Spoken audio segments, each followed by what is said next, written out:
ಭೂಮಿಗೆ ಪ್ರವೇಶ ಮಾಡುವ ಮುಂಚೆ ಮೇಲಿನ ಸಂಗತಿಗಳನ್ನೆಲ್ಲ ಮುಗಿಸಿಕೊಂಡು ಕೃಷ್ಣ ಕೆಳಗಿನ ಕ್ಷೇತ್ರಕ್ಕೆ ಪ್ರವೇಶ ಮಾಡ್ತಾನೆ. ಈಗ ಆದಿತ್ಯ ಆದಮೇಲೆ ಭಗವಂತನನ್ನು ಉಪಾಸನೆ ಮಾಡಲಿಕ್ಕೆ ಅಂತರಿಕ್ಷದಲ್ಲಿ ಇರತಕ್ಕಂಥ ಪ್ರತೀಕ ಅಗ್ನಿ, ವಾಯು, ಆದಿತ್ಯ ಅಂತ ವಾಯು ಪ್ರತೀಕ. ವಾಯು ಪ್ರತೀಕದಲ್ಲಿ ಭಗವಂತನ ಉಪಾಸನೆ. ಅದನ್ನೇ ಆದಿತ್ಯ ಆದಮೇಲೆ ಹೇಳ್ತಾರೆ, ಮರೀಚಿಹಿ ಮರುತಾಮಸ್ಮಿ. ಆಯಾಮಗಳಲ್ಲಿ ಬೇರೆ ಬೇರೆ ಆಯಾಮಗಳಲ್ಲಿ ಇರತಕ್ಕಂಥ ಲೇಯರ್ಸ್ ಅಂತ ಹೇಳ್ತೇವೆ ನಾವು. ಆಕಾಶದಲ್ಲಿ ಬೇರೆ ಬೇರೆ ಹಂತದಲ್ಲಿ ಬೇರೆ ಬೇರೆ ಗಾಳಿಗಳ ಒತ್ತಡ ಇದೆ. ಈ ವಾತಾವರಣ ಅಂತ ನಾವು ಹೇಳ್ತೀವಲ್ಲ, ಆ ವಾತದ ಆವರಣದಲ್ಲಿ ಮುಖ್ಯವಾಗಿ 7 ಆವರಣಗಳನ್ನು ಹೇಳ್ತಾರೆ.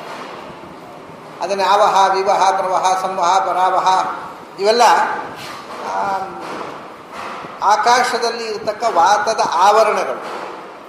ಇಷ್ಟಿಷ್ಟು ಎತ್ತರ ತನಕ ಒಂದು, ಅದರ ನಂತರ ಮತ್ತೊಂದು, ಈ ಬೇರೆ ಬೇರೆ ಗಾಳಿಯ ಒತ್ತಡಕ್ಕೆ ಬೇರೆ ಬೇರೆ ಹೆಸರುಗಳನ್ನು ಕೊಟ್ಟಿದ್ದಾರೆ ಹಿಂದೆ. ಅದನ್ನು ನಿಯಂತ್ರಿಸ್ತಕ್ಕಂಥವರು ಮರುತ್ತುಗಳು. ಮೂಲಭೂತವಾಗಿ ಮರುತ್ತುಗಳನ್ನು 49 ಮಂದಿ ಮರುತ್ತುಗಳನ್ನು ಪ್ರಾಚೀನರು ಪರಿಗಣನೆ ಮಾಡಿದ್ದಾರೆ. ಆ 40 ಮಂದಿಯೂ ಕೂಡ ವಾತಾವರಣದಲ್ಲೇ ಇರುವವರಲ್ಲ. ಯಾಕೆಂದರೆ ಅದರಲ್ಲಿ 10 ಮಂದಿ ನಮ್ಮ ದೇಹದ ಒಳಗೆ ಇರುವವರು. ಪ್ರಾಣ, ಅಪಾನ, ವ್ಯಾನ, ಉದಾನ, ಸಮಾನ, ನಾಗ, ಕೂರ್ಮ, ಕೃಕಲ, ದೇವದತ್ತ, ಧನಂಜಯ. ಇವರು 10 ಮಂದಿ ನಮ್ಮ ದೇಹದ ಒಳಗೆ ಪಿಂಡಾಂಡದಲ್ಲಿರುವವರು. ಉಳಿದವರೆಲ್ಲ ಬ್ರಹ್ಮಾಂಡದಲ್ಲಿರುವವರು. ಹೀಗೆ ಒಟ್ಟು ಪಿಂಡಾಂಡದಲ್ಲಿ, ಬ್ರಹ್ಮಾಂಡದಲ್ಲಿ ವಾತಾವರಣವನ್ನು ಮತ್ತು ದೇಹದ ಒಳಗೆ ಇರತಕ್ಕಂಥ ನಮ್ಮ ಸಮಸ್ತ ಚಲನವಲನವನ್ನು ನೇಮನ ಮಾಡತಕ್ಕಂಥ ಶಕ್ತಿ ಅದು 49 49 ಮರುತ್ತುಗಳು. ಅದರ ಆಚೆಗೆ ಇರುವಂಥದ್ದು 50ನೆಯ ಮರುತ್ತು ಪ್ರಾಣದೇವರು. ಪ್ರಾಣದೇವರ ಅಧೀನವಾಗಿ 49 ಮಂದಿ ಇದ್ದಾರೆ. ಇಲ್ಲಿ ಬರತಕ್ಕಂಥದ್ದು ಮರೀಚಿ ಅಂತಕ್ಕಂಥ ಒಬ್ಬ ಮರುತ್ತನ್ನು ಹೇಳ್ತಾರೆ. ಈ ಆಕಾಶದಲ್ಲಿ ಇರತಕ್ಕಂಥ ಭೂತವಾಯು ಅಂತ ನಾವು ಹೇಳ್ತೀವಿ. ಇದನ್ನು ಪ್ರಾಣವಾಯು ಅಂತ, ಅಧ್ಯಾತ್ಮದಲ್ಲಿ ಇದು ಭೂತವಾಯು. ವಾತಾವರಣದಲ್ಲಿ ಇರತಕ್ಕಂಥ ಗಾಳಿಗೆ ಭೂತವಾಯು ಅಂತ. ಪೃಥಿವ್ಯ, ತೇಜೋ, ವಾಯು, ಆಕಾಶಗಳು ಪಂಚಭೂತಗಳಲ್ಲಿ ಸೇರಿದ ವಾಯು. ಆ ಭೂತವಾಯುವಿನ ನಿಯಾಮಕ ದೇವತೆ ಯಾರು ಅಂದರೆ, ಇದು ಶಾಸ್ತ್ರದಲ್ಲಿ ಬೇರೆ ಬೇರೆ ಕಡೆ ಬೇರೆ ಬೇರೆ ಉಲ್ಲೇಖಗಳಿವೆ. ಪ್ರವಾಹ ವಾಯುವನ್ನು ಭೂತವಾಯು ಅಂತ ಹೇಳ್ತಾರೆ. ನಾಸಿಕ್ಯ ವಾಯು ಅಂತ, ನಮ್ಮ ಉಸಿರಾಟಿಸುವ ವಾಯು, ಅವನನ್ನು ಪ್ರವಾಹ ವಾಯು ಅಂತ ಹೇಳ್ತಾರೆ. ಅದರಿಂದ ಪಿಂಡಾಂಡದೊಳಗೂ ಪ್ರವಾಹ ವಾಯು ಇದ್ದಾನೆ, ಹೊರಗೂ ಕೂಡ ಪ್ರವಾಹ ವಾಯು ಇದ್ದಾನೆ. ಆದರೆ ಗೀತೆ ಭೂತವಾಯು, ಹೊಸ ಭೂತವಾಯುವನ್ನು ಹೇಳುತ್ತೆ. ನಿಮಗೆ ಪ್ರಾಯ ಬೇರೆ ಕಡೆ ಎಲ್ಲೂ ಸಿಗೋಲ್ಲ. ಇದು ಮರೀಚಿ ಅಂತ ಅನ್ನುವ ಹೆಸರಿನ ವಾಯು. ಇವನು ಭೂತವಾಯು. ಪಂಚಭೂತಗಳಲ್ಲಿ ಏನು ಸೇರಿರತಕ್ಕಂಥ ವಾತಾವರಣದ ಗಾಳಿ ಇದೆ, ಆ ಗಾಳಿಯ ಅಭಿಮಾನಿ ದೇವತೆ ವಾಯುಪುತ್ರ, ಮುಖ್ಯವಾಯುಪುತ್ರನಾದ ಮರೀಚಿ ನಾಮಕ ವಾಯು.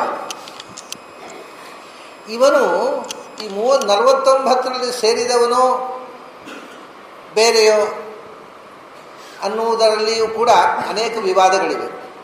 ಇವು 49ರಲ್ಲಿ ಈಗ ನಮಗೆ 49 ವಾಯುಗಳ ಹೆಸರು ಬೇರೆ ಬೇರೆ ಪುರಾಣಗಳಲ್ಲಿ ಸಿಗ್ತವೆ.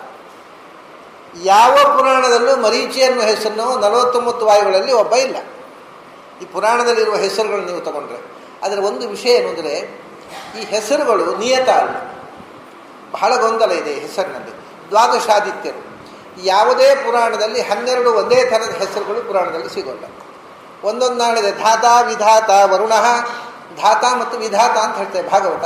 ಮತ್ತೊಂದು ಪುರಾಣದಲ್ಲಿ ವಿಧಾತ ಇಲ್ಲ, ಪರ್ಜನ್ಯ ಬರ್ತಾನೆ. ಅಂದರೆ ವಿಧಾತ ಅಂದರೂ ಪರ್ಜನ್ಯ ಅಂದರೂ ಒಬ್ಬನೇ.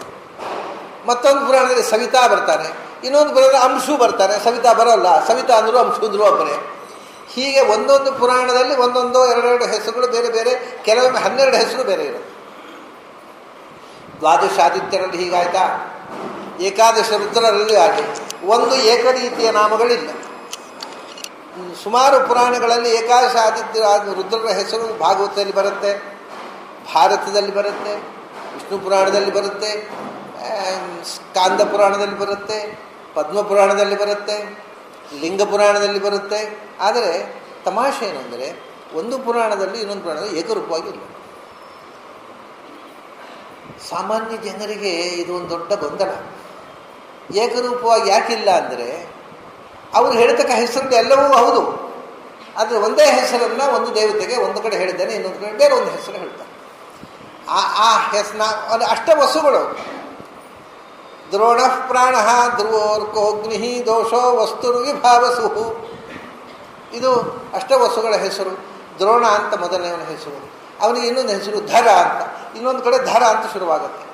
ದ್ರೋಣ ಹೋಗಿ ಧರ, ವಿಭಾವಸು ಅದರ ಬದಲು ಪ್ರಭಾಸ ಅಂತ ಇನ್ನೊಂದು ಕಡೆ ಬರುತ್ತೆ. ಇದು ಎಲ್ಲ ಪುರಾಣಗಳಲ್ಲಿ ಬಂದದ್ದನ್ನು ನೋಡಿದರು ಆಚಾರ್ಯರು 8ನೇ ವಸು ಭೀಷ್ಮಾಚಾರ್ಯ ಹುಟ್ಟಿದ್ದು ದಿವಸು ಅಂತ ಹೇಳ್ತಾರೆ. ಈ ಹೆಸರೇ ಯಾವ ಪುರಾಣದಲ್ಲಿ ಸಿಗೋದು. ಪ್ರಭಾಸ ಪ್ರಭಾಸ ಅಂದರು, ವಿಭಾವಸು ಅಂದರು, ದಿವಸು ಅಂದರು ಒಬ್ಬನೇ. ಆದರೆ ನಿಮಗೆ ಇವತ್ತು ದಿವಸು ಅಂತಕ್ಕಂಥ ಶಬ್ದ ಪುರಾಣಗಳಲ್ಲಿ ಸಿಗೋಲ್ಲ. ಪ್ರಭಾಸ ಸಿಗುತ್ತೆ, ವಿಭಾವಸು ಸಿಗುತ್ತೆ. ಆಚಾರ್ಯರು ದಿವಸು ಅಂತ ಹೇಳ್ತಾರೆ. ದ್ಯುನಾಮಾವಸು ಅಷ್ಟಮಃ ಭೀಷ್ಮಾಚಾರ್ಯ ಆಗಿಬಿಟ್ಟು ಕೊನೆಯವನ ಹೆಸರು ಈಗ ಇರುವುದು ವಿಭಾವಸು ಅಥವಾ ಪ್ರಭಾಸ. ಪ್ರಭಾಸ, ವಿಭಾವಸು, ದಿವಸು ಇವೆಲ್ಲ ಪರ್ಯಾಯ ಶಬ್ದಗಳು, ಒಂದೇ ಅರ್ಥ ಬರ್ತಕ್ಕ ಶಬ್ದಗಳು. ದಿವ್ ಅಂದರೂ ಪ್ರಕಾಶ, ಪ್ರಭಾವಸು ಪ್ರಭಾಸ ಅಂದರೂ ಅದೇ, ವಿಭಾವಸು ಅಂದರೂ ಅದೇ. ಪರ್ಯಾಯ ಶಬ್ದಗಳು. ಒಂದೇ ದೇವತೆಗೆ ಅನೇಕ ಶಬ್ದಗಳಿರ್ತವೆ, ಒಂದೊಂದು ಪುರಾಣದಲ್ಲಿ ಒಂದೊಂದು ಶಬ್ದವನ್ನು ಕೊಡ್ತಾರೆ. ಇದನ್ನು ನಾವು ನೆನಪಿಟ್ಟುಕೊಂಡು ಒಂದು ದೇವತೆಗೆ ಇಲ್ಲಿ ಯಾವ ಹೆಸರು ಅಲ್ಲಿ ಇದನ್ನು ಕೂಡಿಸಿಕೊಂಡು ಹೋಗಬೇಕು. ಪುರಾಣದ ಅಧ್ಯಯನ ಅಂದರೆ ಅದು ಹುಡುಗಾಟಿಕೆ ಅಲ್ಲ, ಬಹಳ ಕ್ಲಿಷ್ಟವಾದಂಥ ಒಂದು ಪ್ರಕ್ರಿಯೆ.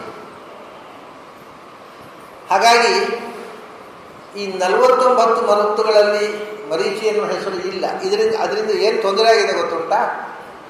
ಹಿಂದಿಯಲ್ಲಿ ಕೆಲವು ವಿದ್ವಾಂಸರು ಗೀತೆಗೆ ಅರ್ಥ ಬರೆಯುವಾಗ ಮರೀಚಿ ಅಂತ ಅನ್ನುವ ಒಂದು ವಾಯುವೇ ಇಲ್ಲ, ಮರೀಚಿರು ಮರುತಾಮಸ್ಮಿ ಅಂತ ಹೇಳಿದ್ದಾರೆ, ಹಾಗೊಂದು ವಾಯುವೇ ಇಲ್ಲ, ಮತ್ತೇನು ಮಾಡೋದು ಅಂತ ತಲೆ ಬಿಸಿ ಮಾಡಿಕೊಂಡು ಮರೀಚಿ ಅಂದರೆ ಪ್ರಸಿದ್ಧವಾದ ಅರ್ಥ ಇದ್ದದ್ದು. ಮರೀಚಿ ಅಂದರೆ ಕಿರಣ, ಪ್ರಕಾಶ, ರೇಸ್. ಅಂದರೆ ಆ 49 ಮರುತ್ತುಗಳಲ್ಲಿ ಇರತಕ್ಕಂಥ ಒಂದು ಏನು ಪ್ರಕಾಶಕತ್ವ ಶಕ್ತಿ ಇದೆ, ಅದು ನಾನು ಅಂತ ಅರ್ಥ ಅಂತ ಬರುವುದು. ಮರೀಚಿ ಅಂತ ಒಂದು ವ್ಯಕ್ತಿ ಅಲ್ಲ, ಅದು ಸಮಷ್ಟಿಯಾಗಿದೆ ಅವರಲ್ಲಿರ್ತಕ್ಕಂಥ ಒಂದು ಪ್ರಭೆ, ಕಿರಣ, ಹೀಗೆ ಅರ್ಥ ಬರೆದಿದ್ದಾರೆ. ಆದರೆ ಇಲ್ಲಿ ಬಂದಿರುವಂಥದ್ದು ಎಲ್ಲ ವಸ್ತುವಾಚಕವಾಗಿ ಆ ಗುಂಪಿನಲ್ಲಿ ಯಾರು ವಿಭೂತಿ ಅದನ್ನು ಹೇಳಬೇಕು. ಯಾಕೆ ವಿಭೂತಿ? ಭಗವಂತನ ಸನ್ನಿಧಾನ. ಹೊರತು ಅದು ಬಿಟ್ಟು ಆ ವ್ಯಕ್ತಿಯಲ್ಲಿರ್ತಕ್ಕಂಥ ಪ್ರಕಾಶ, ಕಿರಣ ಇದು ಹೇಳಬಾರದಲ್ಲಿ.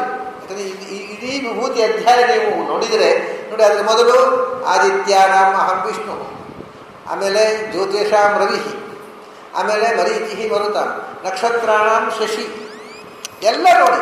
ವೇದಾನಾಂ ಸಾಮವೇದ, ದೇವಾನಾಂ ಅಸ್ಮಿ ವಾಸವ, ಮನಃ ಇಂದ್ರಿಯಾಣಾಂ ಮನಃ, ಭೂತಾನಾಂ ಚೇತನ. ಆಮೇಲೆ ಮುಂದೆ ಹೋದರೆ ರುದ್ರಾಣಾಂ ಶಂಕರ, ವಿತ್ತೇಶ ಯಕ್ಷರಕ್ಷಸ. ನೀವು ಯಾವ ಮುಂದೆ ನೋಡಿದರೂ ಕೂಡ ಹಾಗೇನೆ. ಪಾವಕ ವಸೂನಾಂ ಪಾವಕಶ್ಚಾಸ್ಮಿ, ಮೇರು ಶಿಖರಿಣಾಮಹಂ. ಎಲ್ಲ ಒಂದು ವಸ್ತುವಿನ ಶ್ರೇಷ್ಠೀಯಕ್ಕೆ ಕಾರಣವಾಗಿರತಕ್ಕ ಅಂಶ ಇರುವ ಆ ಗುಂಪಿನಲ್ಲೇ ಶ್ರೇಷ್ಠವಾದ ವಸ್ತು ಯಾವುದು? ವಸ್ತು ಅಥವಾ ವ್ಯಕ್ತಿ, ಹೊರತು ಆ ಕ್ವಾಲಿಟಿಯನ್ನು ಹೇಳುವುದಲ್ಲ. ಆದ್ದರಿಂದ ಮರೀಚಿ ಅಂದರೆ 49 ಮರುತ್ತುಗಳಲ್ಲಿರ್ತಕ್ಕಂಥ ಪ್ರಭೆ, ಅವರಲ್ಲಿರ್ತಕ್ಕಂಥ ಬೆಳಕು, ಇದೆಲ್ಲ ಹುಚ್ಚುತನದ ವ್ಯಾಖ್ಯಾನಗಳು. ಹಾಗಾದರೆ ಮರೀಚಿ ಅಂದರೆ ಯಾರು ಅಂತ ಈಗ ಇದರಲ್ಲಿ ಆಚಾರ್ಯರು ನಮಗೆ ಒಂದು ಮಾತು ಖಚಿತವಾಗಿ ಹೇಳಿದರು. ಏನು ಅಂದರೆ ಮರೀಚಿ ಅಂದರೆ ಭೂತವಾಯು ಮತ್ತು ಪ್ರಧಾನವಾಯು ಪುತ್ರ. ಮರೀಚಿ ಅಂದರೆ ಕಿರಣ ಅಲ್ಲ, ಪ್ರಧಾನವಾಯು ಪುತ್ರನಾದ ಭೂತವಾಯುವಿನ ಅಭಿಮಾನಿ ದೇವತೆ ಮರೀಚಿ ಅಂತ ಸ್ಪಷ್ಟವಾಗಿ ಆಚಾರ್ಯೊಬ್ಬರೇ ಹೇಳಿದ್ದೀನಿ. ನಿಮಗೆ ಪುರಾಣಗಳಲ್ಲಿ ಸಿಗೋಲ್ಲ, ಬಹಳ ವಿಶಿಷ್ಟವಾದ ವಿಷಯಗಳಿಲ್ಲ, ಸಣ್ಣ ವಿಷಯ. ಭಗವದ್ಗೀತೆ ಓದುವಾಗ ಮರೀಚಿರ್ ಮರುತಾಮಸ್ಮಿ ಅಂತ ಒಂದು ಲೈನ್. ಮರೀಚಿರ್ ಮರುತಾಮಸ್ಮಿ ಅಂತ ಸಂಸ್ಕೃತದ ಉದ್ದಾಮ ವಿದ್ವಾಂಸರಿಗೂ ಇವತ್ತಿಗೂ ಖಚಿತವಾಗಿ ಮರೀಚಿಂದ್ರೆ ಏನು ಅಂತ ಗೊತ್ತಿಲ್ಲ. ಮರುತ್ತುಗಳಲ್ಲಿ ಮರೀಚಿ ಮುಗಿದೋಯ್ತು, ಆಹಾ ಅರ್ಥ ಆಗೋಯ್ತು. ಏನು ಮರುತ್ತುಗಳಲ್ಲಿ ಮರೀಚಿ ಏನಾಗುತ್ತೆ ಅರ್ಥ ಆಗಲಿಕ್ಕೆ? ಅಲ್ಲೇ ಮರುತ್ತುಗಳು ಮರೀಚಿ ಅಂದರೆ ಯಾರು? ಈ ವಿವಾದಕ್ಕೆ ಇದವಿತ್ತಂತ ಕರಾರುವಾಕ್ಕಾಗಿ ಉತ್ತರ ಕೊಡುವ ಪ್ರಯತ್ನವನ್ನು ಈ ತನಕ ಯಾರೂ ಮಾಡಿಲ್ಲ. ನಾಡಿದಲ್ಲ ಮರೀಚಿ ಅಂತ ನಾವು ಮರುತ್ತೇ ಇಲ್ಲ ಅಂತ ಏನೇನೋ ಅರ್ಥ ಮಾಡಿದವರುಂಟು. ಅವನು ಭೂತವಾಯು ಅಭಿಮಾನಿ ದೇವತೆ, ಮರೀಚಿ ಪ್ರಧಾನ ವಾಯು ಪುತ್ರ. ಇಷ್ಟು ಸ್ಪಷ್ಟವಾಗಿ ಮರೀಚಿಯ ಪರಿಚಯ ಮಾಡಿಕೊಟ್ಟವರು ಆಚಾರ್ಯೊಬ್ಬರೇ ಭಾಷ್ಯದಲ್ಲಿ, ತಾತ್ಪರ್ಯದಲ್ಲಿ. ಭಾಷ್ಯದಲ್ಲಿ ಇಲ್ಲ, ಗೀತಾ ತಾತ್ಪರ್ಯದಲ್ಲಿ ಆಚಾರ್ಯ ಇದರ ಅರ್ಥವನ್ನು ಕೊಟ್ಟಿದ್ದಾರೆ. ಇಷ್ಟಾದ ಮೇಲೆಯೂ ನಮಗೆ ಒಂದು ವಿಷಯ 49 ಸೇರಿದವರೋ ಬೇರೆಯೋ ಅಂತ ಅದಕ್ಕೆ ತೀರ್ಮಾನ ಮಾತ್ರ ಆಚಾರ್ಯರು ಬಾಯ್ಬಿಟ್ಟು ಹೇಳಿದರು. ಈ ಮರೀಚಿ ಭೂತವಾಯು ಅಭಿಮಾನಿ ದೇವತೆ ಹೌದು,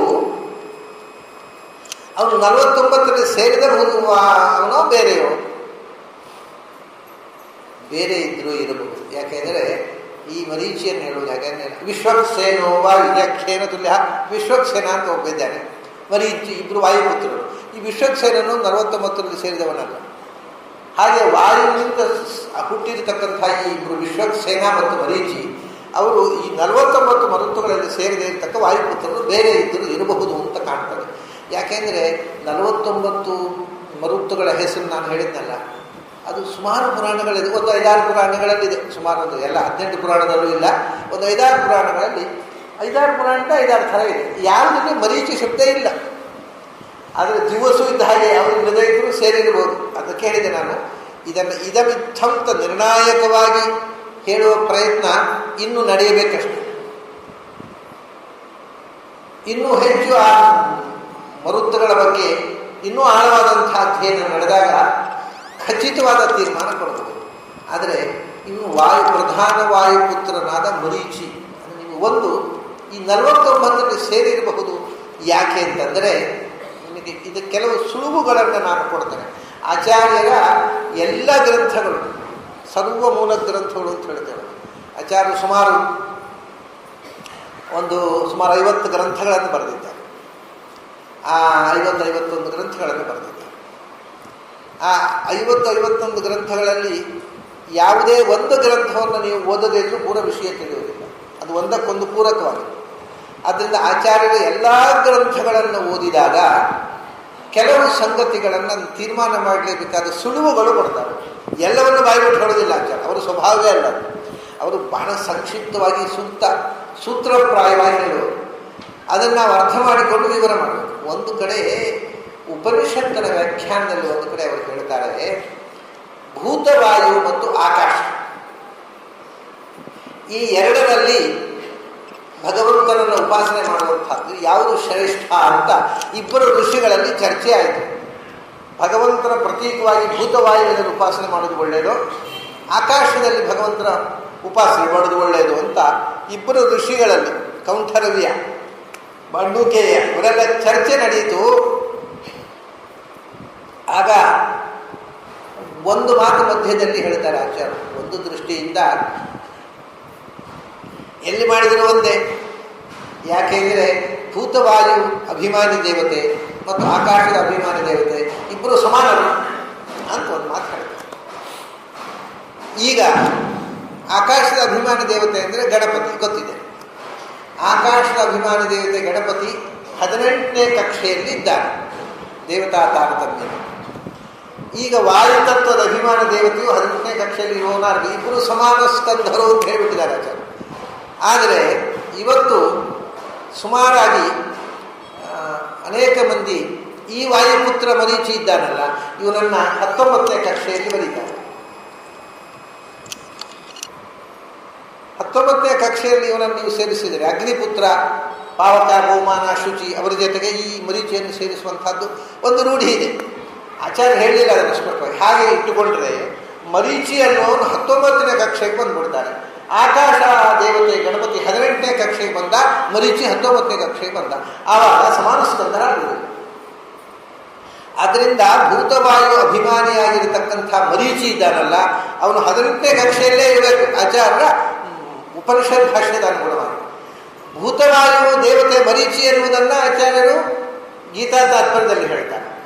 ಮತ್ತು ಭೂತವಾಯುವಿನ ಅಭಿಮಾನ ದೇವತೆ ಮತ್ತು ಆಕಾಶ ಅಭಿಮಾನ ದೇವತೆ ಸಮಾನರು ಅಂತ ಐತರೇಯ ಉಪನಿಷತ್ ಭಾಷ್ಯ. ಇದು ಎರಡನ್ನು ಸಮನ್ವಯ ಮಾಡಿದಾಗ ಮರೀಚಿ 18ನೇ ಕಕ್ಷೆಯಲ್ಲೇ ಪಠಿತನಾಗಬೇಕಾಗತ್ತೆ, 19ನೇ ಕಕ್ಷೆಯಲ್ಲಿ ಅಲ್ಲ. ಅಲ್ಲ, ಇವನನ್ನು ಬಿಟ್ಟು 18ನೇ ಕಕ್ಷೆಯಲ್ಲಿ ಇದ್ದಾರಲ್ಲ 49 ಮರುತ್ತುಗಳು, ಅವರಲ್ಲಿ ಯಾರಾದರೂ ಒಬ್ಬರು ಆಗಬಹುದು ಅಂತಂದರೆ ಈಗ ಪ್ರಸಿದ್ಧ ನಾಡಿದ ಭೂತವಾಯು ಪ್ರವಾಹ ಅಂತ. ಅವನನ್ನು ಪ್ರವಾಹನನ್ನು ನೀವು ಇಟ್ಟುಕೊಳ್ಳಿಕ್ಕಾಗುವುದಿಲ್ಲ. ಯಾಕೆಂದರೆ ಪ್ರವಾಹ ಬಹಳ ಎತ್ತರದಲ್ಲಿ ಇದ್ದಾರೆ. ಅವನು 18ನೇ ಕಕ್ಷೆಯಲ್ಲ, ಅವನು ಮೇಲೆ ಇದ್ದಾನೆ. ಇಂದ್ರ ಆದಮೇಲೆ ಅಹಂಪ್ರಾಣ, ಅದರ ಮೇಲೆ ಮತ್ತೆ 10ನೇ ಕಕ್ಷೆಯಲ್ಲಿ ನಂತರ ಪ್ರವಾಹ ಬರ್ತಾನೆ. ಬೃಹಸ್ಪತ್ಯಾದಿಗಳು ಪ್ರವಾಹ ಸೂರ್ಯಚಂದ್ರನಿಗಿಂತ ಮೊದಲು ಬರ್ತಾನೆ. ಅಂದ ಪ್ರವಾಹ ಅಹಂಪ್ರಾಣ ಅದಕ್ಕಿಂತ ಮೇಲೆ 9ನೇ ಕಕ್ಷೆಯಲ್ಲಿ ಬರ್ತಾನೆ, ಇವನು 11. ಹಾಗಾಗಿ ಅಹಂಪ್ರಾಣ ಮತ್ತು ಪ್ರವಾಹ ತೆಗೆದುಬಿಟ್ರೆ 18ನೇ ಕಕ್ಷೆಯಲ್ಲಿ ಬರುವಂತಹವರು 47 ಮಂದಿ. ಈ 47 ಮಂದಿಯಲ್ಲಿ ಈ ವಾಯುದೇವ ಆಕಾಶದಲ್ಲಿ ಸಂಚರಿಸತಕ್ಕಂಥ ಭೂತವಾಯು ದೇವತೆಗಳು ಪ್ರಾಣಾಪಾನ ಜ್ಞಾನೋದಾನ ಸಮಾನರಲ್ಲ, ನಾಗ ಕೂರ್ಮ ಮೃಗಲ ದೇವದತ್ತ ಈ 10 ಮಂದಿ ಅಲ್ಲ. ಹಾಗಾದ್ರೆ 37 ಮಂದಿಯಲ್ಲಿ ಯಾರೋ ಒಬ್ಬರಾದ್ರು ಹೇಳ್ಬೋದು ಆವಹ ವಿವಹ ಸಂವಹ ವರಾವಹ ಅಲ್ಲ. ಪ್ರವಾಹ ಪ್ರಧಾನನಾಗಿರತಕ್ಕ ಆಕಾಶದ ನಿಯಾಮಕ ದೇವತೆಯನ್ನು ಬಿಟ್ಟು ನಾವು ಆವಹ ವಿವಹಲ್ಲಿ ಯಾರಲ್ಲಿ ಆಕಾಶ ದೇವತೆ ಅಂತ ಹೇಳೋದು ವಿನಿಯೋಗ ಕೈಯಲ್ಲಿ ಯಾರೂ ಅಲ್ಲ. ಮತ್ತು ಇವರು ಯಾರು ಕೂಡ ವಾಯು ದೇವತೆಗಳು ಅಭಿಮಾನ ದೇವತೆಗಳು ಅಂತ ಯಾವ ಗ್ರಂಥದಲ್ಲಿ ಎಲ್ಲಿ ಹೇಳಿಲ್ಲ. ಆವಹ ವಿವಾಹ ಇವರು ಸಮಷ್ಟಿ ದೇವತೆಗಳು ಹೊರತು ಭೂತವಾಯು ದೇವತೆ, ಭೂತವಾಯು ದೇವಹತೆ ಅಂತ ಒಂದು ಇರುವುದು ಪ್ರವಾಹನೆ. ಇನ್ನೊಂದು ಉಲ್ಲೇಖ ಇರುವುದು ಆಚಾರ್ಯ ಹೇಳಿದ್ದು ಮರೀಚಿ. ಮರಿ ಪ್ರವಾಹ ಅಲ್ಲ, ಯಾಕೆಂದರೆ ಮೇಲೆ ಕಕ್ಷೆ ನಮಗೆ ಈಗ ಆಕಾಶ ಸಮಕಕ್ಷ್ಯವಾದ ಭೂತವಾಯುವಿನ ಅಭಿಮಾನ ದೇವತೆ ಅಂತಂದರೆ ಆಚಾರ್ಯರ ಐತರೇಯ ಉಪನಿಷತ್ ಭಾಷ್ಯ ಮತ್ತು ಗೀತಾ ತಾತ್ಪರ್ಯವನ್ನು ಸಮನ್ವಯ ಮಾಡಿದರೆ ಮರೀಚಿ 18ನೇ ಕಕ್ಷೆಯವನು ಅವನು ಭೂತವಾಯು ದೇವತೆ. ಇಷ್ಟು ವಿಷಯ ಸಿದ್ಧ. ಇದರ ಬಗ್ಗೆ ಯಾರು ಸೀರಿಯಸ್ ಆಗಿ ಗಮನ ಹರಿಸದೇ ಇದ್ದದ್ದರಿಂದ ಮರೀಚಿ ಹಿ ಮರುತಾಮಸ್ಮಿ ಅನ್ನುವ ವಾಕ್ಯಕ್ಕೆ ಖಚಿತವಾಗಿ ಇದಮಿತ್ತಂ 100ಕ್ಕೆ 100ರಷ್ಟು ಕರಾರಾಗಿ ಅರ್ಥ ಹೇಳುವುದು ಅಸಾಧ್ಯವಾಗಿ ಕೂತುಬಿಟ್ಟು. ಮರುತ್ತುಗಳ ಅಭಿಮಾನಿ ಮರುತ್ತುಗಳಲ್ಲಿ ಅಂದರೆ ವಾತಾವರಣದಲ್ಲಿ ಇರತಕ್ಕ ದೇವತೆಗಳಲ್ಲಿ ಭೂತವಾಯು ಅಂತ ಏನು ನಾವು ಹೇಳ್ತೇವೆ, ಆ ಭೂತವಾಯುವಿನ ದೇವತೆಗಳಲ್ಲಿ ಬಹಳ ವಿಶಿಷ್ಟವಾದ ಸ್ಥಾನ. ಅನೇಕ ಮಂದಿ ಭೂತವಾಯು ಅಭಿಮಾನಿಗಳಿರಬಹುದು. ಪ್ರವಹನೂ ಇದ್ದಾನೆ, ಅದು ಬೇರೆ. ಆದರೆ ಪ್ರವಹನಿಗೆ ಬೇರೆ ಪೋರ್ಟ್ಫೋಲಿಯೋಗಳಿವೆ, ಅವನು ನಾಸಿಕ್ಯ ವಾಯು ಕೂಡ ಹೌದು. ಅದರಿಂದ ಆಕಾಶದಲ್ಲಿ ಸಂಚರಿಸುವ ಗಾಳಿ ಅವರು ಆವಹ ಪ್ರವಾಹ ವಿವಾಹ ಸಂವಹ ಬರಾವಹ ಈ ಎಲ್ಲ ಬೇರೆ ಬೇರೆ ಹಂತಗಳಲ್ಲಿ ಏನು ಆವರಣಗಳಿವೆ, ಈ ಎಲ್ಲ ಆವರಣಗಳಿಗೆ ಸಮಷ್ಟಿಯಾದ ಒಬ್ಬ ದೇವತೆ ಯಾರೆಂದು ಮರೀಚಿ. ಇವನು ಯಾರು ಅಂದರೆ ಪ್ರಧಾನ ವಾಯುಪುತ್ರ. ಹಾಗಾದರೆ ಇವನು ಇಷ್ಟಾದ ಮೇಲೂ 49ರಲ್ಲಿ ಸೇರಿದವನೋ ಬೇರೆಯೋ ಗೊತ್ತಾಗ್ತದೆ. ಆದರೆ ನಮಗೆ ಈಗ ಸಿಗುವಂತಹ ಪುರಾಣಗಳ ಯಾವ ಪುರಾಣದಲ್ಲೂ 49 ಮರುತುಗಳ ಹೆಸರಲ್ಲಿ ಮರೀಚಿ ಎನ್ನುವ ಹೆಸರಿಲ್ಲ. ಅದು ಏನೇ ಇರಲಿ, ನಮಗೆ 49ರಲ್ಲಿ ಸೇರಲಿ ಬಿಡಿ. ನಮಗೆ ವಿಷಯ ಗೊತ್ತಾಯ್ತು. ಈಗ ಪ್ರಾಣದೇವರ ಪುತ್ರ ಮತ್ತು ಆಕಾಶದ ಅಭಿಮಾನಿ ದೇವತೆ ಸಮಾನ ಸ್ಕಂಧ ಅಂತ ಗೀತದಲ್ಲಿ ಹೇಳ್ತಾರೆ ಆಚಾರ್ಯ ಐತರೇಯರು. ಅಂದರೆ 18ನೇ ಕಕ್ಷೆಯಲ್ಲಿ ಇರತಕ್ಕ ಮುಖ್ಯ ಪ್ರಾಣ ಪುತ್ರನಾದ ಮರೀಚಿ ನಾಮಕ ವಾಯು ಅವನು ಭೂತವಾಯು ಅಭಿಮಾನಿ ದೇವತೆ. ಹಾಗಾಗಿ ನಮಗೆ ಇವರು 18ನೇ ಕಕ್ಷೆಯಲ್ಲೇ ಪಠಿತರಾದ ಉಳಿದ ಆ 37 ಮಂದಿ ಇದ್ದಾರೆ. 37 ಮಂದಿಯ ಸಮಾನ ಸ್ಕಂಧ ಒಂದು ದೃಷ್ಟಿಯಿಂದ 18ನೇ ಕಕ್ಷೆಯಲ್ಲೇ ಪಠಿತ. ಆದರೂ ಕೂಡ ಆ 37 ಮಂದಿಗಿಂತ ಇವನು ಸ್ವಲ್ಪ ಮೇಲು. ಅದರಿಂದ ಇದು ವಿಭೂತಿ ಅವನಲ್ಲಿರೋದು. ಹೇಗೆ ಅಂದರೆ ಈಗ ಒಂದೇ ಕಕ್ಷೆಯಲ್ಲಿ ಇರೋರು ಅಂದರೆ ಒಂದೇ ಕ್ಲಾಸ್ನಲ್ಲಿ ಇರೋರು ಅಂತ ಹೇಳಿದ ಹಾಗೆ. ಒಂದೇ ಕ್ಲಾಸ್ನಲ್ಲಿ ಇರೋರೆಲ್ಲ ಒಂದೇ ಅಲ್ಲ. ಒಬ್ಬನಿಗೆ 35 ಮಾರ್ಕು, ಒಬ್ಬನಿಗೆ 40 ಮಾರ್ಕು, ಒಬ್ಬನಿಗೆ 60 ಮಾರ್ಕು ತೆಗೆದಿರ್ಬೋದು. ಒಂದೇ ಕ್ಲಾಸ್ನಲ್ಲಿ ಇರುವವರಲ್ಲಿಯೂ ಕೂಡ ಅವರು ಅಂದರೆ 100% ಈಕ್ವಲ್ ಅಲ್ಲ. ಯಾಕೆಂದರೆ 100% ಈಕ್ವಲ್ ಆದ ಎರಡು ವಸ್ತುಗಳೇ ಇಲ್ಲ ಪ್ರಪಂಚದಲ್ಲಿ. ಅದನ್ನು ಸಮಾನ ಸ್ಕಂಧರು ಅಂತಕ್ಕಂಥದ್ದು ಜನರಲ್ ಸ್ಟೇಟ್ಮೆಂಟ್. ಅವರಿಬ್ಬರು ಸಮಾನರು ಅಂದರೆ ಏನು, ಟು ಸರ್ಟನ್ ಎಕ್ಸ್ಟೆಂಟ್. ಮತ್ತು ಅವರಲ್ಲಿ ಅಂತರ ಇದ್ದೇ ಇದೆ. ಒಂದೇ ಕಕ್ಷೆಯಲ್ಲಿ ಇರತಕ್ಕಂಥ ದೇವತೆಗಳಲ್ಲಿ ಅಂತರ ಇದ್ದೇ ಇದೆ. ಎರಡು ವಸ್ತುಗಳು ಒಂದೇ ರೀತಿಯು ಇಲ್ಲೇ ಇಲ್ಲ ಪ್ರಪಂಚದಲ್ಲಿ. ಆದ್ದರಿಂದ ಈಗ ನೋಡಿ, ಗರುಡ ಶ್ರೇಷ್ಠರು ಸಮಾನರು, ಅಂತರ ಇದೆ. ಸೂರ್ಯ ಚಂದ್ರ ಯಮರು ಸಮಾನರು, ಅಂತರ ಇದೆ. ಹಾಗೆ ಇಲ್ಲಿ ಮರೀಚಿ ಮತ್ತು ಆವಹ ಪ್ರವಾಹ ಸಂವಹಾದಿಗಳು, ಪ್ರವಾಹ ಮೇಲೆ ಆವಹ ವಿವಾಹ ಸಂವಹಾದಿಗಳು ಇವರು 18ನೇ ಕಕ್ಷೆಯಲ್ಲಿರುವವರು. 18ನೇ ಕಕ್ಷೆಯಲ್ಲಿ ಇದ್ದ ಈ ಎಲ್ಲ ವಾಯುಗಳಲ್ಲಿ ಕಿಂಚಿತ್ ಶ್ರೇಷ್ಠ ಅಂದರೆ ಕ್ಲಾಸ್ ಒಂದೇ, ಕ್ಲಾಸಲ್ಲಿ ಹೆಚ್ಚು ಮಾರ್ಕ್ ಇವೆ. ಯಾರೇವನು ಮರೀಚಿ. ಯಾಕೆಂದರೆ ಅವನಲ್ಲಿ ಭಗವಂತನ ಸನ್ನಿಧಾನ ಅವನಲ್ಲಿರುವುದರಿಂದ ಅವನನ್ನು ವಿಶೇಷ ವಿಭೂತಿಯಾಗಿ ನಾನು ಅವನೊಳಗಿದ್ದೆ. ಮರೀಚಿ ಮರುತ ಆ ಭೂತವಾಯುವಿನಲ್ಲಿ, ಅದು ಈಗ ಪೃಥ್ವಿ, ಅಂತರಿಕ್ಷ ಮತ್ತು ದೇವು, ಇದರಲ್ಲಿ ಅಗ್ನಿ, ವಾಯು, ಆದಿತ್ಯ, ಭಗವಂತನ ಉಪಾಸನೆ ಮಾಡುವಂತಹ ಪ್ರತೀಕಗಳಲ್ಲಿ ಈ ವಾಯು ಪ್ರತೀಕದಲ್ಲಿ ಅಂತನ್ನುವಾಗ ವಾಯು ಮುಖ್ಯವಾಯುದೇವರು ಒಂದು ಇದೆ, ಅದು ಬಿಟ್ಟು ಮರೀಚಿಯಲ್ಲಿ ಅಂತರಿಕ್ಷದಲ್ಲಿರತಕ್ಕಂಥ ಅಂತರಿಕ್ಷಾಭಿಮಾನಿ ವಾಯುವಾಭಿಮಾನಿ ಭೂತವಾಯು ಅಭಿಮಾನಿ ದೇವತೆಯಾದ ಮರೀಚಿಯಲ್ಲಿ ಭಗವಂತನ ಉಪಾಸನೆ ಅದು ಒಂದು ಪ್ರತೀಕ. ಹಾಗಾಗಿ ಆಕಾಶದ ವಿಷಯ ಬಂದಾಗ ಆದಿತ್ಯ ಬಂದ ಅನಂತರದ ಪ್ರತೀಕವಾದ ಮರೀಚಿಯಲ್ಲಿ. ಮರೀಚಿ ಮರುತಾಂ, ಮರುತ್ತುಗಳಲ್ಲಿ ಮರೀಚಿ. ಮರೀಚಿ ಅಂತ ಅನ್ನುವಂಥ ಹೆಸರು ಭಗವಂತನಿಗೆ ಯಾಕೆ ಅಂದರೆ, ಮರ ಅಂದರೆ ಏನು ಗೊತ್ತಾ? ಮರ ಅಂದರೆ ನೀರು ಅಂತ ಒಂದು ಅರ್ಥ.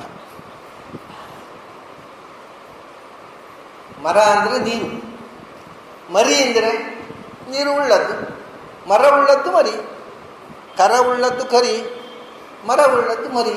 ಹಾಗೆ ನರ ಉಳ್ಳದ್ದು ನರಿ ಅಲ್ಲ, ಎಲ್ಲಕ್ಕೂ ಹಾಗೆ ಅರ್ಥ ಮಾಡಿಕೊಳ್ಳೋದಿಲ್ಲ. ಮರ ಉಳ್ಳದ್ದು ಮರಿ. ಮರ ಅಂದರೆ ನೀರು ಉಳ್ಳದ್ದು, ನರಿ ಮರಿ. ಮರಿ ಅಂದರೆ ಮೋಡ, ಉದವನ್ ಮೇಘ ಅಂತ ನೀರು ತುಂಬಿದ ಮೋಡ. ಕೆಲವು ಖಾಲಿ ಮೋಡಗಳಿರ್ತವೆ, ಇದು ಹಾಗಲ್ಲ, ಮಳೆಗಾಲದ ಮೋಡ. ಕಾರ್ಗಾಲದ ಮೋಡ ಅಂತ ಹೇಳ್ತೇವೆ ಕನ್ನಡದಲ್ಲಿ, ಕಾರ್ಮೋಡ ಅಂತ ಹೇಳ್ತೇವೆ. ಕಾರ್ಮೋಡ ಅಂದರೂ ಮರಿ ಅಂದರೂ ಒಂದೇ. ಕಾರ್ಮೋಡ ಅಂದರೆ ಮಳೆ ಸುರಿಸುವ ಮೋಡ, ಖಾಲಿ ಮೋಡ ಅಲ್ಲ. ಆ ಕಾರ್ಮೋಡ ಅಂತ ಏನು ಕನ್ನಡದಲ್ಲಿ ಹೇಳ್ತೇವೆ, ಅದಕ್ಕೆ ಸಂಸ್ಕೃತದಲ್ಲಿ ಮರಿ, ಮರ ಉಳ್ಳದ್ದು ಅಂದರೆ ನೀರು ತುಂಬಿರುವಂಥ ಮೋಡ. ಈ ಮರೀಚಿ ಏನು ಮಾಡ್ತಾನೆ ನಿಮ್ಗೆ ಗೊತ್ತಿದೆ, ಒಂದೊಂದು ಸರ್ತಿ ಮೋಡ ತುಂಬುತ್ತೆ. ಬೆಂಗಳೂರಿನಲ್ಲಿ ಮಧ್ಯಾಹ್ನ ಹೊತ್ತಿಗೂ ಕತ್ತಲೋ ಮೋಡ ತುಂಬಿತ್ತು. ಆಹಾ ಒಳ್ಳೆ ಮೋಡ ತುಂಬಿತ್ತು, ಫಸ್ಟ್ ಕ್ಲಾಸ್ ಮಳೆ ಬರುತ್ತೆ ಅಂತ ಹೇಳುವಾಗ ಏನು ಮಾಡಬೇಕು, ಮೋಡ ತುಂಬಿದ್ದು ಒಂದು ಗಾಳಿ ಬೀಸಿ ಎಲ್ಲಿಗೋ ಹೋಯ್ತದು ಮೋಡ, ಮಳೆ ಬರಲೇ ಇಲ್ಲ ಅಂತ. ಈ ಮೋಡವನ್ನು ಉದವನ್ ಮೇಘ ಚಲನಾನ್ ಮರೀಚಿ ಅಂತ ಆ ನೀರು ತುಂಬಿದ ಮೋಡಗಳನ್ನು ಎಲ್ಲಿಂದ ಎಲ್ಲಿಗೋ ಸಾಗಿಸಿ ಎಲ್ಲಿ ಮಳೆ ಬರಬೇಕು ಅಲ್ಲಿ ಕಳಿಸ್ಬಿಡ್ತಾನೆ. ಇಲ್ಲಿ ನಾವು ಕಾದದ್ದೇ ಬಂತು, ಮೋಡ ಮಾತ್ರ, ಮೋಡದ ದರ್ಶನ ಮಾತ್ರ, ಮಳೆ ಇಲ್ಲೇ ಇಲ್ಲ. ಇನ್ನೊಂದು ಊರಿನಲ್ಲಿ ಮಳೆ ಆಯಿತು. ಹೀಗೆ ಮೋಡವನ್ನು ಎಲ್ಲಿ ಹೋಗಿ ಸುರಿಯಬೇಕೋ ಅಲ್ಲಿಗೆ ಕಳಿಸಿ ಸುರಿಸುವ ಶಕ್ತಿ ಮರೀಚಿ ಅಂತ ಹೆಸರು. ಆ ವಾಯುವಿನಲ್ಲಿ ಸನ್ನಿಹಿತನಾಗಿ ಹೀಗೆ ಮಳೆ ಬರಿಸುವಂಥ ಭಗವಂತ ಆ ಶಕ್ತಿಯನ್ನು ಮರೀಚಿ ನಾಮಕನಾದಂಥ ವಾಯುವಿಗೆ ಕೊಟ್ಟ. ಅಂಥ ಶಕ್ತಿ ಮರೀಚಿಗೆ ಕೊಟ್ಟು ಅವನಲ್ಲಿ ವಿಭೂತಿ ರೂಪದಿಂದ ಕೂತ. ಹಾಗಾಗಿ ಆಕಾಶದಲ್ಲಿ ಇರತಕ್ಕ ವಾತಾವರಣವನ್ನು ನಿಯಂತ್ರಿಸುವ ವಾಯುಗಳಲ್ಲೇ ಮರೀಚಿ ಶ್ರೇಷ್ಠನಾದ. ಇಡೀ ವಾಯುಗಳಲ್ಲಿ ಅಲ್ಲ, ಇದಕ್ಕೆ ಏಕದೇಶ ಪ್ರಾಧಾನ್ಯ, ಒಂದು ವೈವಕ್ಷಿಕ ಪ್ರಾಧಾನ್ಯ.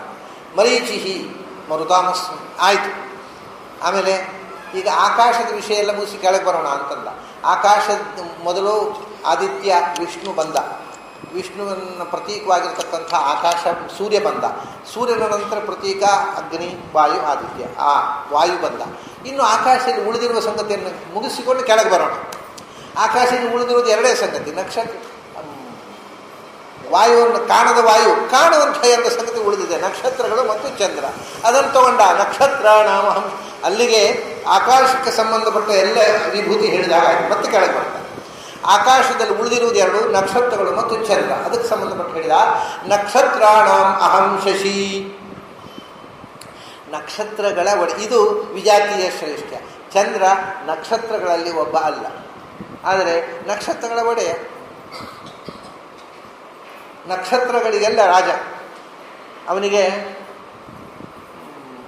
ರಾಜ ದ್ವಿಜರಾಜ ಅಂತ ಹೆಸರು, ದ್ವಿಜರಾಜ ಅಂತ. ದ್ವಿಜ ಅಂತಂದರೆ ಬಹಳ ವಿಚಿತ್ರ ಇದು. ದ್ವಿಜ ಅಂದರೆ ನಿಮಗೆ ದ್ವಿಜ ಅಂತ ನಕ್ಷತ್ರಗಳಿಗೆ ಹೆಸರಿಲ್ಲ ಯಾವ ಡಿಕ್ಷನರಿಯಲ್ಲಿಯೂ ಕೂಡ. ದ್ವಿಜ ಅಂತಂದ್ರೆ ನಕ್ಷತ್ರಗಳಿಗೆ ಹೆಸರಿಲ್ಲ, ಆದರೆ ನಕ್ಷತ್ರಗಳ ರಾಜನಾದ ಚಂದ್ರನಿಗೆ ದ್ವಿಜರಾಜ ಅಂತ ಹೆಸರು. ಬಹಳ ಆಶ್ಚರ್ಯ ಏನು ಅಂದರೆ, ನಾರಾಯಣ ಪಂಡಿತರು ಒಂದು ಕಡೆ ದ್ವಂದ್ವಾರ್ಥ ಪನ್ನು ಶ್ಲೇಷಕ್ಕೋಸ್ಕರ ದ್ವಿಜ ಶಬ್ದವನ್ನು ನಕ್ಷತ್ರ ಅನ್ನುವ ಅರ್ಥದಲ್ಲಿ ಬಳಸಿದ್ದಾರೆ. ದ್ವಿಜರಾಜ ಎಲ್ಲಿಯೂ ನೀವು ಸಂಸ್ಕೃತ ಡಿಕ್ಷನರಿ ನೋಡಿದರೆ ದ್ವಿಜ ಅಂದರೆ ನಕ್ಷತ್ರ. ಹಾಗೆ ನಕ್ಷತ್ರಗಳು ಎರಡು ಸರ್ತಿಯಲ್ಲಿ ಹುಟ್ಟುತ್ತವೆ. ದ್ವಿಜ ಅಂದರೆ ಹಲ್ಲು, ಅದು ಒಂದು ಸರ್ತಿ ಹುಟ್ಟುತ್ತೆ, ಆಮೇಲೆ ಬಿದ್ದು ಪುನಃ ಬರುತ್ತೆ, ಅದಕ್ಕೆ ಹಲ್ಲಿಗೆ ದ್ವಿಜ ಅಂತ ಹೇಳ್ತಾರೆ. ಆಮೇಲೆ ಇದು ಉಪನಯನ ಆಗಿ ಮತ್ತೊಮ್ಮೆ ಪುನರ್ಜನ್ಮ ಆಗುತ್ತೆ ಹುಡುಗರಿಗೆ, ಅದರಿಂದ ಅವನು ದ್ವಿಜ ಆದ ಅಂತಾರೆ. ಆಮೇಲೆ ಮೊದಲು ಮೊಟ್ಟೆಯಾಗಿ ಹುಟ್ಟುತ್ತವೆ, ಆಮೇಲೆ ಮರಿಯಾಗಿ ಬರ್ತವೆ. ಈ ಮೊಟ್ಟೆಯಲ್ಲಿ ಹುಟ್ಟುವ ಪ್ರಾಣಿಗಳನ್ನು ದ್ವಿಜ ಅಂತಾರೆ. ಅದು ಬಿಟ್ಟು ನಕ್ಷತ್ರಗಳಿಗೆ ಮೊಟ್ಟೆಯಿಂದ ಹುಟ್ಟುವಲ್ಲ, ಉಪನಯನವೂ ಇಲ್ಲ ಅವಳಿಗೆ, ಅವು ಯಾಕೆ ದ್ವಿಜ? ಅಥವಾ ಒಮ್ಮೆ ಉದುರಿ ಬಿದ್ದು ಮತ್ತೆ ಪುನಃ ಆಗೋಲ್ಲ, ಅವು ಯಾವ ಅರ್ಥಲ್ಲೂ ದ್ವಿಜ ಅಲ್ಲ, ನಕ್ಷತ್ರಗಳನ್ನು ದ್ವಿಜ ಅಂತ ಹಾಗೆ ಹೇಳ್ತಾರೆ. ಮರೆತು ಬಿಟ್ಟಿದ್ದಾರೆ ಸಂಸ್ಕೃತ ಪಂಡಿತರೇ. ಆ ಶಬ್ದವನ್ನು ನಕ್ಷತ್ರವಾಚಕವಾಗಿ ನೀವು ಯಾವ ಡಿಕ್ಷನರಿಯಲ್ಲೂ ಯಾರೂ ಅರ್ಥ ಬರೆಯಲಿಲ್ಲ. ಡಿಕ್ಷನರಿಗಳಲ್ಲಿಯೂ ಸಾಕಷ್ಟು, ಈಗ ಅವರು ಬರೆದದ್ದೆಲ್ಲ ಹೌದು ಅಂತಲ್ಲ, ಡಿಕ್ಷನರಿಯಲ್ಲಿ ಬರೆದ ಅರ್ಥಗಳು ತಪ್ಪಿವೆ. ಅದನ್ನ ಅವರು ಬರೆದದ್ದು ಸರಿ ಅಂತಲ್ಲ, ಬರೆಯದೇ ಇದ್ದದ್ದು ಇಲ್ಲ ಅಂತೂ ಅಲ್ಲ, ಬರೆದದ್ದು ಇದೆ ಅಂತೂ ಅಲ್ಲ. ಆದರೂ ಸುಮಾರಾಗಿ ಇವತ್ತು ನಾವು ರೆಫರ್ ಮಾಡ್ತೇವೆ ಡಿಕ್ಷನರಿಯಲ್ಲಿ. ಏನು ಸಂಸ್ಕೃತ ಅಮರಕೋಶ 100ಕ್ಕೆ 100 ಸರಿ ಅಂತಲ್ಲ, ಅದರಲ್ಲೂ ತಪ್ಪು ಅರ್ಥಗಳನ್ನು ಬರೆದಿದ್ದಾನೆ, ತಪ್ಪು ಲಿಂಗಗಳನ್ನು ಬರೆದಿದ್ದಾನೆ, ತಪ್ಪು ಅರ್ಥಗಳನ್ನು ಬರೆದಿದ್ದಾನೆ.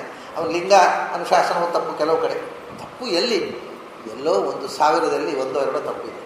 ಅಷ್ಟಕ್ಕೆ ನೀವು 998 ಬಿಡುವುದಕ್ಕೆ ಅರ್ಥ ಇಲ್ಲ. ನಾನು ಅದಲ್ಲ ಹೇಳಿ, ಅದು ನಿಜವಾದ ವಿದ್ವಾಂಸರಿಗೆ ಅಮರಕೋಶ ವರ್ಜ್ಯ ಗ್ರಂಥ. ಈ ಮಕ್ಕಳಿಗೆ ಅದು ಬಿಟ್ಟರೆ ಬೇರೆ ಗತಿ ಇಲ್ಲ ಅಧ್ಯಯನ ಮಾಡಲಿಕ್ಕೆ. ಲಿಂಗಾನುಶಾಸನ ಮತ್ತು ನಾಮಾನುಶಾಸನಕ್ಕೆ, ಆದರೆ ಅದರಲ್ಲೂ ಕೆಲವು ಕಡೆ ಲಿಂಗಗಳನ್ನು ತಪ್ಪಾಗಿ ಹೇಳಿದ್ದಾನೆ, ಕೆಲವು ಅರ್ಥಗಳನ್ನು ತಪ್ಪಾಗಿ ಹೇಳಿದ್ದಾನೆ. ಬಹಳ ಪ್ರಸಿದ್ಧ ಪುಂಡರೀಕಂ ಸಿತಾಂಭೋಜಂ ಅಂತ, ಬಿಳಿ ಕಮಲಕ್ಕೆ ಪುಂಡರೀಕ ಅಂತ ಹೆಸರು ಅಂತ ಹೇಳ್ತಾರೆ. ಇಡೀ ವೈದಿಕ ಸಾಹಿತ್ಯದಲ್ಲಿ ಪುಂಡರೀಕ ಅಂದರೆ ಕೆಂದಾವರೆ, ಇವನು ಬಿಳಿದಾವರೆ ಅಂತ ಬರೀತಾರೆ. ಅವನಿಗೆ ತಲೆದಟ್ಟ ಉಂಟ. ಇಡೀ ವೇದದಲ್ಲಿ ಪುಂಡರೀಕ ಅನ್ನೋ ಶಬ್ದವನ್ನು ಕೆಂಪು ದಾವರೆ, ಕೆಂದಾವರೆ ಅನ್ನೋ ಅರ್ಥ ಹೇಳಿದರೆ ಇವನು ಬಿಳಿದಾವರೆ ಅಂತ ಅರ್ಥ ಅಂತಾರೆ. ಇಂಥದ್ದು ಇದು ಪ್ರಸಿದ್ಧ. ತುಂಬ ತಪ್ಪುಗಳಿದೆ. ಅಮರಕೋಶದಲ್ಲಿ ಅನೇಕ ತಪ್ಪು ಅರ್ಥಗಳನ್ನು ಬರೆದಿದ್ದಾನೆ. 1-2-3 ಕಡೆ ಲಿಂಗ ಹೇಳಿದ್ವಿ ತಪ್ಪು. ಪುಲ್ಲಿಂಗವನ್ನು ಸ್ತ್ರೀಲಿಂಗ ಅಂತ ಹೇಳಿದ್ದಾನೆ. ಶೃಣಿ ಶಬ್ದ ಪುಲ್ಲಿಂಗ ಸಂಸ್ಥೆ, ಅವನು ಸ್ತ್ರೀಲಿಂಗ ಅಂತ ಬರೆದಿದ್ದಾನೆ. ಇಂಥದ್ದೆಲ್ಲ ಉಂಟು. ಅವನ ಜಾರಿ ಬೀಳುವುದೇನು, ಓದಿದವರೇ, ಏನೂ ಓದದೇ ಇದ್ದವರಿಗೆ ಜಾರಲಿಕ್ಕೂ ತಿಳಿಯುವುದು. ಅವನು ತುಂಬ ಓದಿದ್ದ, ಅದರಿಂದ ಜಾರಿ ಬಿದ್ದ. ತುಂಬ ಓದಿದವರು ಎಲ್ಲೋ ಒಂದು ಕಡೆ ಪ್ರಮಾದ ಆಗಿಬಿಡುತ್ತೆ. ಪ್ರಮಾದ ಆಗಬೇಕಾಗಿದ್ದರೂ ಕೂಡ, ಪ್ರಮಾದ ಮಾಡಬೇಕಾಗಿದ್ದರೆ ತುಂಬ ಪಾಂಡಿತ್ಯ ಬೇಕಾಗುತ್ತೆ. ಪಾಂಡಿತ್ಯ ಇರಿದ್ದವರು ಪ್ರಮಾದ ಮಾಡಲಿಕ್ಕೂ ಬರುವುದು. ಹಾಗೆ ಅದನ್ನು ಬೇರೆ ವಿಷಯ. ಯಾಕೆ ಹೇಳಿದೆ ಅಂದರೆ, ಹೀಗೆ ನಾವು ಒಂದು ಶಬ್ದದ ಪರಿಶೀಲನೆ ಮಾಡುವಾಗ ಅಲ್ಲಿ ದ್ವಿಜರಾಜ ಅಂತ ಹೇಳ್ತಾರೆ. ಚಂದ್ರನಿಗೆ ನಕ್ಷತ್ರಗಳ ರಾಜ ಅಂತ. ದ್ವಿಜ ಅಂದರೆ ನಕ್ಷತ್ರ ಅಂತ ಯಾವ ಡಿಕ್ಷನರಿಯಲ್ಲೂ ಇಲ್ಲ. ಯಾಕೆ ಹೇಳ್ತಾರೆ ಅಂದರೆ, ಅದು ಉತ್ಪತ್ತಿ ಸ್ಥಾನದಿಂದ ಯದ್ವಾವಪಿ ತತ್ಪುತ್ರ ಸೇದ್ ಪುತ್ರ ಸೇ ತತ್ ಪಿತು ಅಂತ ವೇದದಲ್ಲಿ ಹೇಳ್ತಾರೆ. ತಂದೆ ಹೆಸರನ್ನು ಮಕ್ಕಳಿಗೆ ಹೇಳ್ಬೋದು, ಮಕ್ಕಳ ಹೆಸರನ್ನು ತಂದೆಗೆ ಹೇಳ್ಬೋದು ಅಂತ. ಆಪಾ ಇತ್ಯಾಪ ಇತಿ, ಆಪಹ ಅಂತ ದೇವರ ಹೆಸರು, ಅದರಿಂದ ದೇವರ ಮಕ್ಕಳಾದ ದೇವತೆಗಳಿಗೂ ಹೆಸರು. ಯಾಕೆಂದರೆ ತಂದೆ ಹೆಸರು ಮಕ್ಕಳಿಗೆ, ಮಕ್ಕಳ ಹೆಸರು. ಉತ್ಪತ್ತಿ ಸ್ಥಾನದ ಹೆಸರು ಜನ್ಯಕ್ಕೆ, ಜನ್ಯದ ಹೆಸರು ಜನಕಾಂಶ. ಈ ವಿಷಯ ಏನು ಅಂದರೆ, ಚಂದ್ರ ಹುಟ್ಟಿದ್ದೆಲ್ಲಿ ಅಂದರೆ ದಂಷ್ಟ್ರಾರ್ಯನೆಂದು ಭಗವಂತನ ದಾಡೆಯಿಂದ, ಅದು ದ್ವಿಜ. ಹಲ್ಲು, ಭಗವಂತನ ಹಲ್ಲಿನಿಂದ ಚಂದ್ರ ಹುಟ್ಟಿದವ. ಭಗವಂತನ ಹಲ್ಲು ಅನ್ನೋದಕ್ಕೆ ದ್ವಿಜ ಅನ್ನೋದು ಶಬ್ದ. ಭಗವಂತನ ಹಲ್ಲು 2 ಸರ್ತಿ ಹುಟ್ಟಿಲ್ಲ, ಆದರೆ ಹಲ್ಲು ನಮ್ಮದು 2 ಸರ್ತಿ ಹುಟ್ಟಿದೆ, ಆದ್ದರಿಂದ ಅದಕ್ಕೆ ದ್ವಿಜ ಅಂತ ಹೆಸರು. ಆ ಹಲ್ಲಿನ ಹೆಸರು ಹಲ್ಲಿನಿಂದ ಹುಟ್ಟಿದ ಚಂದ್ರನಿಗೆ ಬಂತು ಅಂದ, ಅವನು ದ್ವಿಜ. ನಕ್ಷತ್ರಗಳು ಅದನ್ನ ಅವನು ದ್ವಿಜ ಆಗ್ತಾನೆ. ಆಮೇಲೆ ಅವನ ದಂತಗಳಿಂದ ನಕ್ಷತ್ರಗಳು ಹುಟ್ಟಿದವು ಅನ್ನೋಂಥದ್ದು ಒಂದು ಕಡೆ ಬರ್ತದೆ. ಹೀಗೆಲ್ಲ ನೀವು ತಗೊಂಡ್ರೆ ದ್ವಿಜ ಅನ್ನೋ ನಕ್ಷತ್ರ ಇರಲಿ. ಈ ದ್ವಿಜಗಳಿಗೆ ರಾಜ ಆದ್ದರಿಂದ ಅವನು ನಕ್ಷತ್ರಾಣಂ ಶಶಿ, ನಕ್ಷತ್ರಗಳ ಒಡೆಯನಾದ ಚಂದ್ರ. ಯಾಕಾದ ಅಂದರೆ ಅವನಲ್ಲಿ ಎಲ್ಲ ನಕ್ಷತ್ರಗಳನ್ನು ನೇಮಿಸುವಂಥ ಶಕ್ತಿಯಾಗಿ ನಾನು ಶಶಿ ಶಬ್ದ ವಾಚ್ಯನಾಗಿ ಕೂತೆ. ಶಶಿ ಅಂದರೆ ಚಂದ್ರ. ಅವನು ಯಾಕೆ ಶಶಿ ಅಂದರೆ, ನಾನು ಶಶಿ ಅನ್ನುವ ಹೆಸರಿನಿಂದ ಅವನಲ್ಲಿ ಕೂತೆ. ಶಶಿ ಅಂದರೆ ಏನು? ಶಶಿ ಅಂದರೆ ಶಶ ಉಳ್ಳವ. ಶಶ ಅಂದರೆ ಏನು? ಶಶ ಅಂದರೆ ಮೊಲ ಉಳ್ಳವ. ಏನು ಮೊಲ ಇದೆ? ಅದನ್ನು ಈ ಕವಿಗಳು ಯೋಚನೆ ಮಾಡಿದರು. ಮೊಲ ಅಂದರೆ ಎಂಥದ್ದು? ಆಕಾಶದಲ್ಲಿ ನೋಡಿದರೆ, ಹುಣ್ಣಿಮೆಯ ದಿವಸ ನೋಡಿದರೆ ಚಂದ್ರನ ಮಧ್ಯದಲ್ಲಿ ಒಂದು ಕಲೆ ಕಾಣುತ್ತೆ. ಒಂದು ಬ್ಲ್ಯಾಕ್, ಸ್ಫೂರ್ತಿ ಕಪ್ಪಲ್ಲ, ಹದ ಮಸುಕು ಕಾಣುತ್ತೆ. ಅದು ಅಲ್ಲಿ ಒಂದು ದೊಡ್ಡ ಹೊಂಡ ಇರ್ತದೆ ಆ ಜಾಗ. ಅದನ್ನು ನೋಡುವಾಗ ಅದನ್ನು ಸ್ವಲ್ಪ ಹೀಗೆ ನೋಡ್ತಾ ಇದ್ದರೆ ಕಿವಿ ನೆಟ್ಟಗೆ ಮಾಡಿಕೋತ ಮೊಲದ ಹಾಗೆ ಕಾಣುತ್ತೆ. ಅದರಿಂದ ಅವನು ಶಶಿ. ಮೊಲ ಉಂಟು ಅಲ್ಲಿ ಇರೋದು ದೊಡ್ಡ ಪ್ರಪಾತ, ಅದು ದೊಡ್ಡ ಸಮುದ್ರದಂಥ ಒಂದು ದೊಡ್ಡ ಪ್ರಪಾತ. ಅದು ಆ ದೊಡ್ಡ ಹೊಂಡ ನಮಗೆ ಇಲ್ಲಿ ಸ್ವಲ್ಪ ಕಪ್ಪು ಛಾಯೆಯಾಗಿ ಕಾಣುತ್ತೆ ಅದರ ಮೇಲಿನ ಏರಿದ್ದಾಗ. ಆದರೆ ಅದು ಮೊಲದ ಹಾಗೆ ಕಾಣುತ್ತೆ. ಅದರಿಂದ ಶಶ ಉಳ್ಳವನು ಶಶಿ ಅಂತ ಈ ಕವಿಗಳೆಲ್ಲ ಅವನು ತೀರ್ಮಾನ ಮಾಡಿದರು. ಆದರೆ ಅಲ್ಲಿ ನಿಜವಾಗಿ ಮೊಲ ಇಲ್ಲೇ ಇಲ್ಲ. ಮತ್ತು ಶಶ ಅಂದರೆ ಶಶ ಸದೃಶವಾದ ಆಕಾರ ಅದು ಉಳ್ಳವನು ಏನೋ ಮಾಡಿ ಕೂಡಿಸ್ಬೇಕು. ಏನು ಬೇಕಾದ್ರೆ ಕೂಡಿಸ್ಕೊಳ್ಳಿ. ಭಗವಂತ ಶಶಿ ಯಾಕೆ? ಭಗವಂತ ಶಶಿ ಅಂತ ಹೆಸರಿನಿಂದ ಅಲ್ಲಿ ಕೂತ, ಅದರಿಂದ ಅವನಿಗೆ ಶಶಿ ಅಂತ ಹೆಸರು ಬಂತು. ಇದೆಲ್ಲ ನಾವು ಉಪಾಸನೆಯಲ್ಲಿ ತಿಳ್ಕೊಳ್ಬೇಕಾದ